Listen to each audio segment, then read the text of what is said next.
C'è il rischio che la Sicilia si ritrovi tra i potenziali obiettivi nel conflitto israelo-statunitense e l'Iran. La crisi nel Golfo Persico sta assumendo un livello preoccupante, espandendosi in modo vertiginoso, e in Sicilia ci sono impianti come la base americana di Sigonella, ma anche il MUOS a Niscemi, il sofisticato impianto di comunicazioni satellitari militari USA e NATO, che non possono e non devono essere utilizzati come postazioni logistiche per condurre aggressioni o conflitti militari.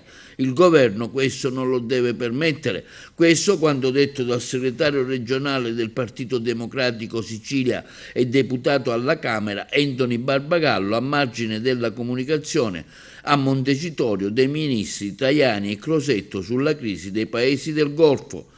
In questo momento a Montecitorio ci sono le comunicazioni del governo relative alla crisi del Golfo Persico. Purtroppo le comunicazioni del governo hanno confermato che c'è il rischio di una concreta escalation verso altri paesi del Mediterraneo. Purtroppo tra i paesi interessati c'è la Sicilia, che ha due obiettivi sensibili, che sono la base di Sigonella e il MUOS di Niscemi.